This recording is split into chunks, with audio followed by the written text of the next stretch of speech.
আজকের গল্পটা হলো একটি হার না মানা মায়ের। মা সবকিছু সহ্য করতে পারে, কিন্তু তার সামনে তার সন্তানের কোনো আঘাত সহ্য করতে পারে না। সেই জায়গায় দেখা যাচ্ছে মায়ের সামনে তার সন্তানকে কিছু নরখাদকরা দর্শন করে মেরে ফেলছে, কিন্তু মা থেমে থাকে। কিভাবে সন্তানের মৃত্যুর প্রতিশোধ নিল তা নিয়ে আজকের ভিডিও। গল্পের প্রথমেই দেখা যাচ্ছে স্কুলের মধ্যে একটা প্রতিযোগিতামূলক অনুষ্ঠান চলছে। প্রতিটি ক্লাসে গ্রুপ গ্রুপ করে অনুষ্ঠানটি হচ্ছে। এখানে রিঙ্কি নামে একটি মেয়ে রামায়ণের প্রেজেন্টেশন জমা দিয়েছে।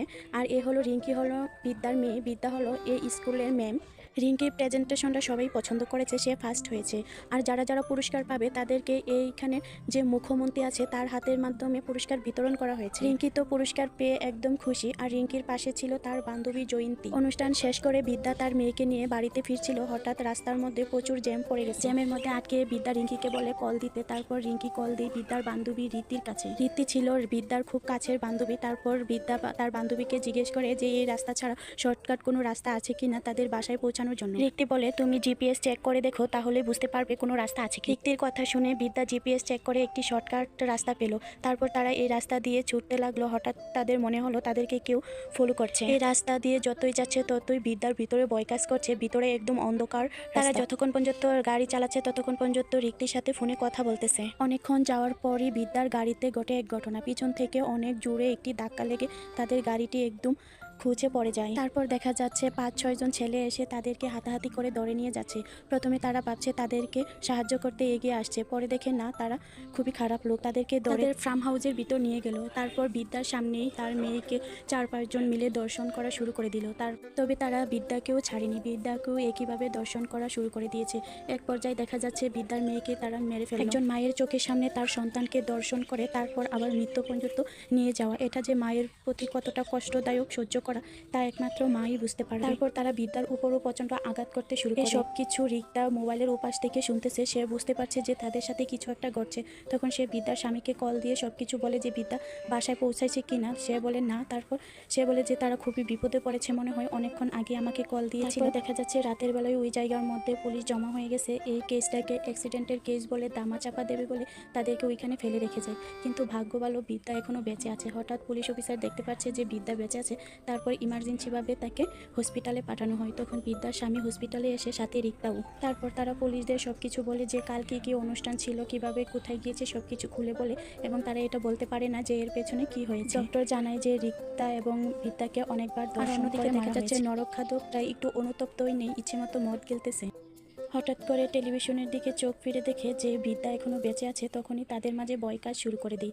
কিন্তু মন্ত্রীর ছেলে বলে কথা, সে বলে যে তার বাবার টাকা দিয়ে সবকিছু দামাচাপা দিয়ে দেবে, এতে তাদের কোনো কিছুই হবে না। আর অন্যদিকে দেখা যাচ্ছে বিদ্যার স্বামী, বিদ্যা অন্য রাস্তা দিয়ে আসার কারণে তাকে দোষারোপ করছে। বিদ্যার ভুলের কারণে আজ তার মেয়ের দর্শন হয়েছে, তার মেয়ের মৃত্যু হয়েছে।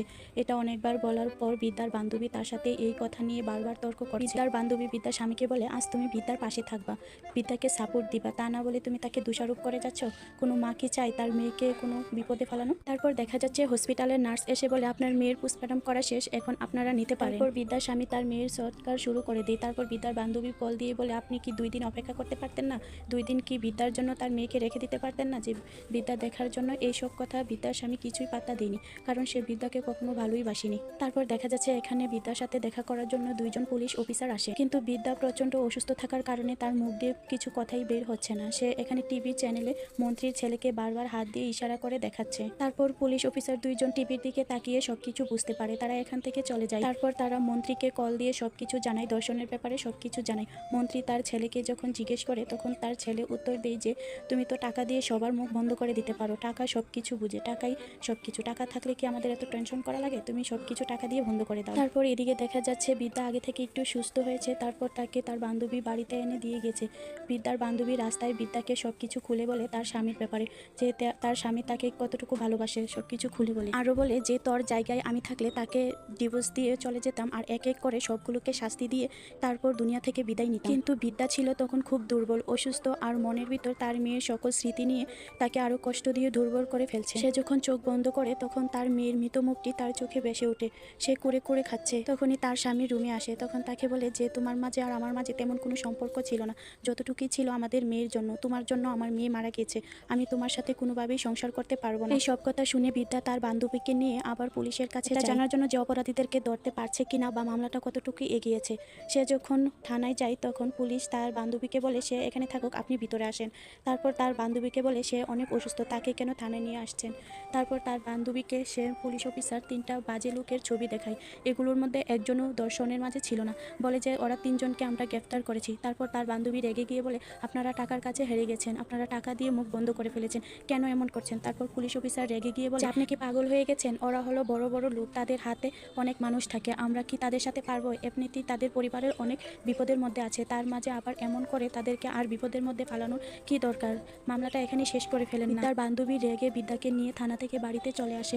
তারপর দেখা যাচ্ছে বিদ্যার স্বামী আবারও বলছে আমি তোমাকে ডিভোর্স দেবো, তুমি আমার ঘর থেকে বের হয়ে যাও। এটা শুনে সে রেগে বিদ্যার বান্ধবীকে সে কল দিয়ে বলে তাকে এখান থেকে নিয়ে যেতে।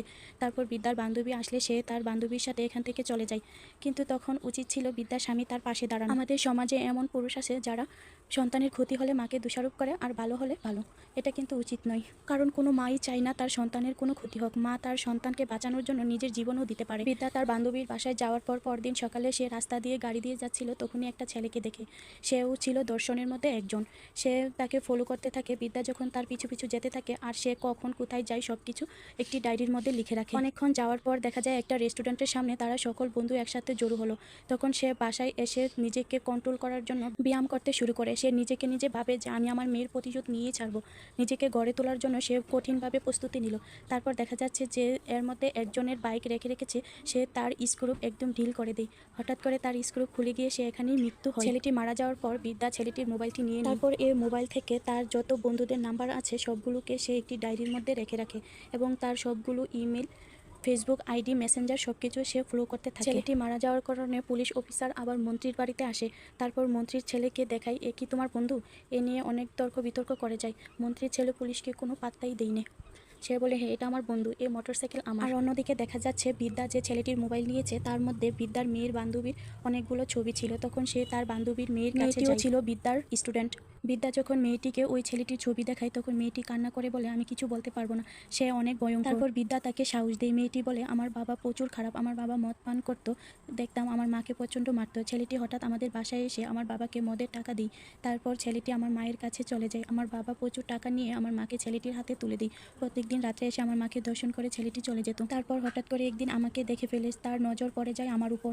তারপর আমার বাবাকে প্রচুর পরিমাণ টাকা দিয়ে তারপর সে আমাকেও নিয়ে যায় একটি হোটেলের ভিতর নিয়ে আমার সাথে অনেক খারাপ কাজ করছে। যেদিন অনুষ্ঠান হয়েছিল স্কুলে ওই দিন আমি ওকে বলেছিলাম যে আমি মেয়ের গাড়ি করে বাড়িতে চলে যাব, তাই সে আমার ওকে ফ্লো করে তোমাদের পিছনে পড়েছে। মেয়েটি আরও বলে কান্না করতে করতে বলে ম্যাম আমি নিজেকে ক্ষমা করতে পারছি না, আমার কারণে আপনার মেয়ে আজকে মৃত্যুসজ্জায় পড়ে গেছে, ম্যাম আমাকে ক্ষমা করে দেন। তারপর বিদ্যা তাকে সান্ত্বনা দিতে থাকলো। বিদ্যা গুগল সার্চ করে করে একটি মেডিসিনের ব্যাপারে জানতে পেল।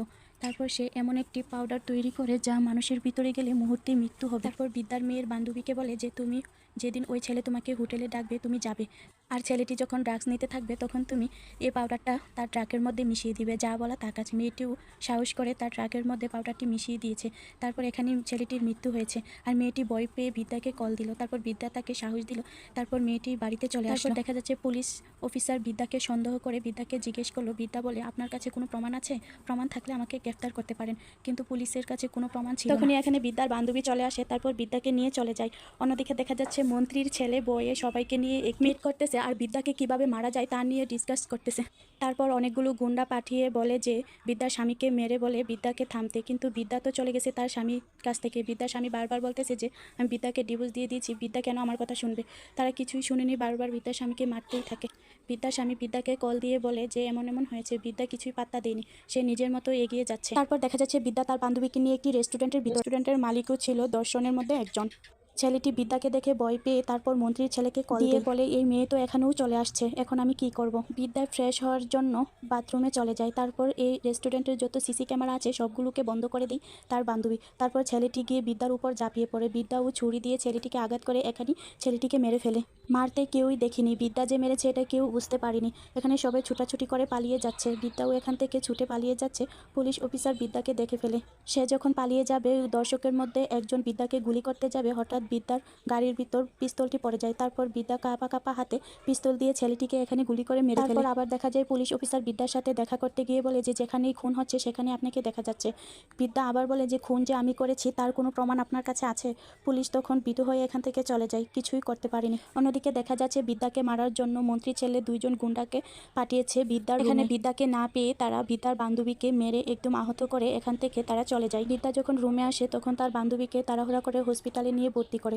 তার বান্ধবী তার জন্য এই অবস্থা দেখে বিদ্যা মনে মনে অনেক কষ্ট পেতে থাকে আর নিজে নিজে দুর্বল হতে থাকে। তারপর সে একটি ফেক আইডি খুলে তারপর তাদের মধ্যে একজনকে ফেক আইডি দিয়ে মেসেজ করে যে সে জমি কিনবে। সেই ছেলেটি জমি ব্যবসায়ী করত, সেও দর্শনের মধ্যে একজন ছিল। ছেলেটি তার মামাকে নিয়ে বিদ্যার দেওয়া লোকেশনে চলে আসে। তার মামা গাড়িতেই বসেছিল, সে উপরে চলে যায় দেখা করার জন্য। গিয়ে দেখে বিদ্যা এখানে বসে আছে। তারপর ছেলেটি ভয় পেয়ে বলে আমি কোনো খুন করিনি বা দর্শন করিনি, আমি তাদেরকে অনেকবার বাধা দিয়েছি, আমি কোনো কিছুই করিনি। তখন বিদ্যা বলে ঠিক আছে, তোমাকে মারবো না, তুমি তাদেরকে কল দিয়ে বলো যে তুমি পুলিশকে সব কিছু বলে দেবে। তখন ছেলেটি মন্ত্রীর ছেলেকে কল দিয়ে বলল যে আমি পুলিশকে সব কিছু বলে দেবো, যে তোরা মেয়েটির সাথে কী করেছো সব কিছু বলে দেবো। ছেলেটি কল দিয়ে বলার পর সে নিজে ভাবে যে মন্ত্রীর ছেলে তাকে কখনো বাঁচিয়ে রাখবে না। তখন সে ছাদ থেকে লাফ দিয়ে পড়ে এখানেই মারা যায়। এটা দেখে ছেলেটির মামা ভয় পেয়ে গাড়ির ভিতর উঠে তাড়াহুড়া করে গাড়ি চালিয়ে বড় একটি ট্রাকের সাথে ধাক্কা খেয়ে এখানেই সে মারা যায়। সেও দর্শনের মধ্যে একজন ছিল। বিদ্যা সবাইকেই খুন করে ফেলেছে, বাকি রইল শুধু মন্ত্রীর ছেলে। তাকে মারা তো খুব কঠিন, সে তো অনেক পাহারাদারের মাঝখানে থাকে। এক করে সবগুলোকে মারার কারণে মন্ত্রীর ছেলে অনেক ভয় পেয়ে তার বাবাকে বলে যে কিছু একটা করতে। সে অনেক ভয় পেয়েছে। তখন তার বাবা বলে যে হোলি অনুষ্ঠানটা শেষ হোক, তারপর কিছু একটা করে নেব। তারপর সে রাগে বলে যে আমার জীবন থেকে হোলি অনুষ্ঠানটা বেশি বেড়ে গেছে। তারপর মন্ত্রী বলে যে রেপ করোবালা কি কোনো কিছু মাথায় রাখো না, আমার একটা সম্মান আছে। শুরু হয়ে যায় হোলি অনুষ্ঠান। এখানেও কোনো কিছু থেমে থাকেনি। কড়া পাহারার মাধ্যমে বিদ্যা এই বাড়িতে ঢুকে পড়ে। কেউ বুঝতেও পারেনি, চিনতেও পারেনি। বিদ্যা এখানে একা আসেনি, জায়গায় জায়গায় অনেকগুলো লোক সেট করে রেখেছে। সে বলে দিয়েছে কোনো একটা শৃঙ্খলা শুরু হবে, তার ভিতর সে ঢুকে পড়বে। এখানে দেখা যাচ্ছে মন্ত্রীর গায়ে একজন ছেলে শুধু শুধু চর মেরে দিয়েছে। এখানে শুরু হয়ে গেল হট্টগোল। তারপর বিদ্যা ফাঁকে ঘরের ভিতর ঢুকে পড়ে। চারদিকে নিউজ ছুটাছুটি করছে। বিদ্যা যখন ঢুকে পড়েছে, ঢুকেই এক নাগারে মন্ত্রীর উপর গুলি করতে থাকে। মন্ত্রী এখানেই মারা যায়। তারপর মন্ত্রীর ছেলের সাথে হস্তাধস্তি করে তাকে কোনোভাবেই মারতে পারছে না। তারপর সে এক নাগারে মাথার মধ্যে আঘাত করতেই থাকে। গ্যাসের সিলিন্ডার অন করে সে এখান থেকে বের হয়ে যায়। আর মন্ত্রীর ছেলে যেই না সিগারেট খাওয়ার জন্য লাইটার জ্বালে তখনই আগুন দিয়ে সারা ঘর পুড়ে যায়। সে তার মেয়ের মৃত্যুর সকলের প্রতিশোধ নিতে পেরেছে। সে যখন বাড়ি থেকে বের হয়ে পুলিশও তাকে দেখতে পায়, কিন্তু সরাসরি মারার কোনো প্রমাণ না পেয়ে তাকে ধরতে পারে না। আজকের গল্পটা এই পর্যন্তই। তাহলে কেমন লেগেছে কমেন্ট করে জানাবা। আর আমার চ্যানেলটি নতুন হয়ে থাকলে সাবস্ক্রাইব করে দিও। পরবর্তী গল্প পাওয়ার জন্য নোটিফিকেশন অন করে রেখো।